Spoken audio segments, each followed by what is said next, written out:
Hello বন্ধুরা, দেখো এই দুটো বাচ্চা হ্যান্ড ফিডিং করিয়ে বড় করলাম। মিনিমাম তোমার এক সপ্তাহ পুরো শরীর পুরো এমনি ঠিক আছে। একটু খাওয়ালাম তো তার জন্য একটু ভিজে গেছে হালকা।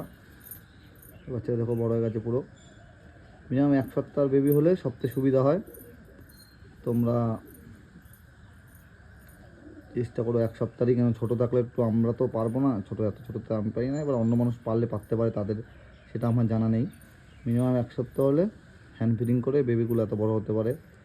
আর কীভাবে ফিটিং করাতে লাগে, কীভাবে খাওয়াতে লাগে, তোমরা যদি জানতে চাও চ্যানেলটা সাবস্ক্রাইব করো, তাহলে কমেন্ট করো, তাহলে একটা ভিডিও বানিয়ে দেবো। এই দুটো বেবি হ্যান্ড ফিডিং করলাম পুরো, এই যে এখন আরেকটাকে খাইয়ে দেবো, একটাকে খাইয়েছি। এই দেখতে পাচ্ছ ভেজানো ছোলা, বাদাম আছে আর ছোলা আছে, পুরো হ্যান্ড ফিডিং করানো দুটো বেবি। পুরো 5 দিনের বাচ্চা পুরো হ্যান্ড ফিডিং করিয়ে, 5-6 দিনের বাচ্চা হ্যান্ড ফিডিং করিয়ে এত বড় হয়েছে। দেখতেই পাচ্ছ তোমরা সাইজটা। যারা বেবি বড় করতে পারছো না তারা কমেন্ট করতে পারো, তাদের জন্য একটা ভিডিও বানিয়ে দেওয়া হবে কীভাবে খাইয়ে ভালো করে যেন এরকম বেবি হেলদি হয়। পুরো হেলদি বেবি দেখতেই পাচ্ছ তোমরা, পুরো অ্যাক্টিভ বেবি।